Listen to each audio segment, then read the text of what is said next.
Good evening. So I'm going to start with a confession, which is maybe not the thing that you normally do. So I am totally not handy. Like, I am the least mechanically inclined person in the world. If your car breaks and you call me, I'm not going to show up with a toolbox. I'm going to show up with a big hug, because I'm a hugger. But that aside, I have actually built something that I'm really proud of, and I've built a life. And it's a relatively new life. It's actually only 6.5 years old, because the life that I had before was destroyed. I lost my way of work. I lost my vehicle. I lost my home. I lost my marriage. And to put it in the metaphor of a house, it completely burned down.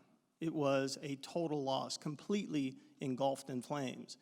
And I actually know the day very well. It was August 31st, 2011, and that was the day that I was going to commit suicide. That was the day that the monster, as I call it, mental illness, and in my case, depression, had finally, after close to 40 years, convinced me of its lies, that I was completely useless, utterly worthless, stupid and dumb and ugly, and that everybody would be better off if I was gone, and that nobody loved me. And I didn't hear it necessarily as an audible voice, but instead as these absolute thoughts. And for close to 40 years, if you have that kind of message running through your mind almost every single day, it comes to the point where you might believe them. And on August 31st, 2011, that's exactly what happened. And I finally looked at the monster and I said, okay, you're right. So I got in my red 1996 Dodge Dakota pickup truck. And looking back now, even my vehicle was screaming out that I was in danger, that it was an emergency. And I drove from my home in Penryn, and I drove up to the Forest Hill Bridge. And I parked my car in a spot that I had scouted out long before. And this brings up an important point, that suicide is almost never spontaneous. I had had suicidal ideations for a great part of my life, and I had thought about this plan many, many times before I actually went and took the first step. So I had scouted out this spot, and I parked my vehicle, and I remember stopping my vehicle, and I turned off the engine, and I sat there for just a moment. And I did an inventory. I was going through my mind thinking, hoping, praying that there would be one reason, one thought, one moment that I thought that it was still worthwhile to live, that the world would be okay with me, not better off without me. But nothing came. And so I turned to my right and I grabbed the suicide note that I had already written, and I placed it right on the dash of the vehicle. And then I took the keys out of the ignition and I put them on top of the note. And then I got out of the truck, and then I spun back around to make sure that the door was unlocked. And then I made my way down to the midpoint of the Forest Hill Bridge. And you realize the Forest Hill Bridge is the 4th tallest bridge in the country. It is 500 feet further off the ground than the more well-known San Francisco Golden Gate Bridge. And at that midpoint at that time, there was a 4.5-foot suicide barrier. And I pressed my entire body weight against that barrier. And it was the end of August, and it was a warm day, and there was a cool rush of air that came up from the North Fork of the American River below. And it felt good. There was actually a sense of calm. There was almost an eerie peace that had come over to me. And I don't know how long I stood there at that place, but long enough for somebody to notice. Long enough for someone to dial 911, and long enough for a first responder to come and make contact and then make connection, and then take me to an emergency room and then to a psychiatric hospital. And it was in the psychiatric hospital, not long after I arrived there, that I started to ask the questions of why and what and when and where and how. How had this issue of mental illness, how had this crippling depression, how had these suicidal ideations become such an integral part of my being that I believed that life wasn't worth living anymore? And with the help of doctors and staff, I learned the first thing was that this fire had started long before I was born. My grandfather committed suicide when my dad was 5 years old. My father, in turn, suffered from crippling depression until his death at 41. And so I inherited this trait, a better than average opportunity to suffer from depression. But just because you have a genetic predisposition, it doesn't mean that you're going to have the malady. But when you add in trauma into a genetic predisposition of mental illness, it is like pouring gasoline onto the fire. I don't know what my grandfather's trauma was, but I'm certain it was present. I know my dad's trauma was losing his dad when he was just 5 years old. My father was 7 when he died. And when I was 11, I was raped twice by a trusted community leader. Genetics plus trauma equals mental illness. And the great part about knowing that was all of a sudden I became aware that it wasn't my fault. Because mental illness in most all its forms has the cruel ability to convince the sufferer that they are the cause of their own pain. And that is a cruel and a wicked ability that it has. But when someone said to me, David, you're suffering from a medical condition. It's not unlike cancer or heart disease or diabetes. It wasn't your fault. You didn't light the match to start the flame. And then I figured that I was the only person in the world who felt the way that I did. But unfortunately, learned that there are millions upon millions of other people that had a similar malady.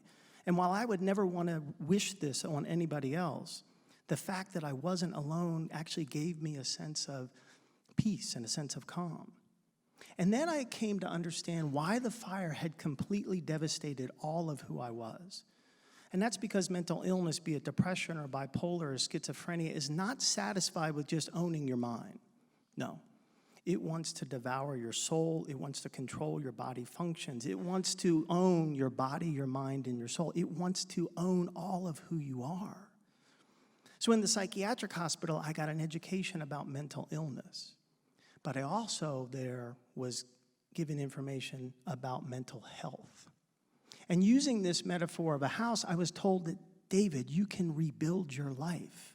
You can rebuild your life and truly be healthy if you adopt a whole person care attitude.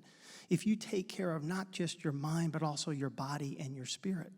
And so with the influence and the help of other people, that's exactly what I've done. And in the words of another speaker, I have put my self-care on a pedestal. So for my body, it's adequate sleep. It's careful attention to diet. It's going to the gym 4 to 5 days a week. It's making sure that I go outside and spend time in the sun, to walk out and commune with this extraordinary world that we have. For my mind, it's weekly counseling sessions with a specially trained therapist. It's participation in 2 different depression support groups. It's additional counseling with a Jungian psychiatrist, and then it's taking my medication, not with resistance, but instead with reverence, even on the days that I feel well. And for my spirit, it's communion with God of my understanding, and then it's this. It's the discovery and an embracing of a new purpose to go out and to speak to anyone, anywhere, anytime, so that one more person at the end of every talk becomes more aware of this crisis that we're facing. One more person becomes educated about what mental illness is and what it isn't. And one more person who might be suffering like me or Marilyn or Nino realizes that their condition is not their fault. And together, we can turn the tables on the lying monster and move from a place of mental hellness into a place of mental wellness. And if you think about this metaphor about a house, if we're going to become truly well, it makes perfect sense. And if I look back now 6.5 years ago and where I am now, I have built a new life because I've built a new house. The first thing I had to do is find out what tools do I need to work on myself. I need kindness. And I need compassion, I need understanding, and I need patience, and I need love. So I put on my tool belt, and I have those tools at the ready, and then I pick a spot where I want my house to be, a vantage point. What do I want to look at? And then my foundation, of course, is my spirit. It's my God. That's the rock solid. It's level, and it's smooth, and it's even. But then I realized that if I want to design a house, I really need to hire an architect. My architect is my therapist. My therapist helps me decide what experiences from my past worked and what experiences from my past didn't. And my therapist helps me choose the materials of which I want to build my house with. And then I get to work and realize I don't have to do this by myself. And so the members of my 2 different depression support groups, that's my workforce. And they help me not just with the heavy lifting, but they also help me with the finished carpentry. And then you need a skilled tradesman. You need somebody like a Dr. Binus who's like an electrician to make sure that the wiring is right. And he's like a plumber to make sure that the pipes are laid the way they're supposed to so things run and so they move. And then the medication actually acts like insulation So the temperature doesn't get too warm and it doesn't get too cold. And so then the structure starts to take form, and then we put in the windows. And the windows, of course, are the new perspective, the new ability to look at life in a whole different way. And the windows allow sunlight and air to circulate within my life. And then I realized that my exercise is what provides power to keep the lights lit. And my fuel and my diet is fuel to keep the furnace lit. And then my house begins to take form. But we need a roof. We need a roof, and of course it's a roof of hope. Because while it has been written of faith, hope, and love, that love is the greatest, with all due respect, I would say it's hope. Because it's not without love that people will perish. It's without hope that people will perish. And we know if the roof is torn off a house, that the insides become open and potentially to be damaged by the elements. But when the roof's on top and we're safe and warm and secure in our house, we can heal. But most likely, and I would believe passionately, that the most important part of the house is the front door. Because the front door is the gateway to connection. Because if I spend too much time in my house, I stand the possibility of being isolated. And isolation creates the possibility of illness, but it is connection that creates the possibility of wellness. And so I have to keep the door open. And as recently as last week, my condition jumped up and grabbed me by the throat because it doesn't want to rest. It won't rest. So I have to make sure that I'm being diligent. And so I had to open the door to allow people to come into my life, people that I trust, people that I had made connections with. And then I get into that place of healing, and then I can go out and open the door and go out into the world and make connection with people outside. And I can stand back and look at my house, look at my life that once was a house divided, now all of a sudden has become a house united. And I look at my structure, I can have a sense of pride that I never thought that I would. And I can also make sure that there's enough defensible space around my house, because there's always the threat of forest fire. There's always the threat of the monster who wants to catch me when I'm not paying attention, who wants to catch me on a day that I don't want to take my medication and I don't want to go to therapy and I don't want to go to the gym. It's looking for an opening. But I stay well by doing those things. I stay well by taking care of the whole of who I am. And as I feel better, I can actually go out and engage in my neighborhood because I am part of a community. I'm part of a country, I'm part of a world, and then I become more conscious of what's going on in my neighbor's life. And I look for ways that I can be of support to them. One of the best parts of my previous life was that I had had the honor of running a large animal sanctuary. The sanctuary was home to as many as 100 animals at any one time.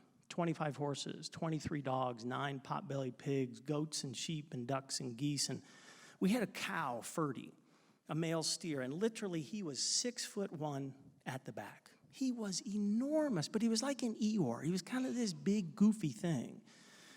Well, our neighbors next door were the Stovall's, Ron and Marianne and their daughter Jessica. And they were fantastic people, and they allowed us, as the sanctuary grew, to put animals on their property. So we put horses over there, and there we also put big, goofy Ferdy. Well, one night, 3 o'clock in the morning, the phone rings. Now, a 3 a.m. call is not a, hey, how you doing? Just wanted to check in. I think most of us have gotten one of those 3 a.m. calls, and it's always because somebody needs something. I'm hurt. I need you. Come quickly. Something's wrong. So I pick up the phone. Hello? It's Jessica next door. Woody, Ferdy's looking in my window. Oh my God, I am so sorry. I'll be right over. Now, truth is, I laid there for just a moment. And to be 100% honest, to give another admission was, the thought occurred to me, Jessica, come on now, it's Ferdy. You know Ferdy's never gonna hurt you. I know he's looking in your window, but can't we handle this in the morning? But the truth is that things peer into other people's souls. Things that from the outside we may think, well, gosh, why are you afraid of that? That's silly. That's stupid. That makes no sense. But people are afraid, and it's not my job to decide what does or doesn't scare Jessica. So the great thing about Ferdy was, with a bucket of Sweetgrain, rolled oats and molasses. I could fly him around like a drone. So I finally got out of bed, grabbed the bucket, ran to the barn, filled it up with sweet grain, ran next door and said, "Ferdy!" All I had to do was show him the bucket. And he went back. I put this thing back where it belongs. There was nothing to fix. Nothing was broken. I was just helping my neighbor move this thing that scared her and put it back where it belongs. Now, as it worked out, Ferdy was like a Houdini. And no matter how I tried to fix the gate, he kept getting out. It didn't happen every day, but it happened pretty consistently. And it was always about 3 o'clock in the morning, and the phone would ring and say, "Woody, Ferdy's looking in my window." And again, I had the same thought, like, why are you afraid? Come on, sweet sister, you don't need to be afraid of this. And then I would get right and realize it's not my job to decide what scares you and what doesn't. Go grab the bucket and just do it. Well, this goes on for a while, and then one morning I wake up, I get dressed, and I go out to start my chores and kind of stretching and yawning, and I look next door, and oh my God, Ferdy is standing in the front yard with Jessica. And I ran over and I said, "Oh my God, I am so sorry. Why didn't you call?" And Jessica looked at me and said, "Because I wasn't afraid." And I watched her take the bucket of sweet grain and move Ferdy back where he belonged. So I believe we are all handy. We all have the ability to rise from the ashes. We all have the ability to create a life that we can be proud of, no matter how long it takes. And we can do this because we all have access to the tools that we need. Compassion and kindness and patience and understanding and love, and we have that tool belt. But we need to remember we don't have to do this alone. That God has put people in our lives to be in partnership. Some we know well, some that we've just met, some we've known for a long time. But we can do this in unison. We can take care of the whole of who we are, our body, our mind, and our spirit. We can create a house united. But here's the best news, is those same tools, compassion and kindness and patience and understanding and love, those same tools that we use to work on ourselves, if we mix those together, that becomes the sweet grain. So when someone has the wherewithal to pick up the phone and say, "I need you," we can respond because we're fully capable, because we're fully human. And knowing that there's nothing to fix, nothing's broken. Our job is just to show up with a bucket of sweet grain. The world needs what we know. There are people out there that are suffering. There are people out there that are enduring a plague of disconnection, and we hold the key and the answer in our hand. So my only request is, as we leave this sacred space tonight, in this time of being together, that we put on our tool belt and we grab our bucket and we fill it up with sweet stuff and go out and change the world. Thank you.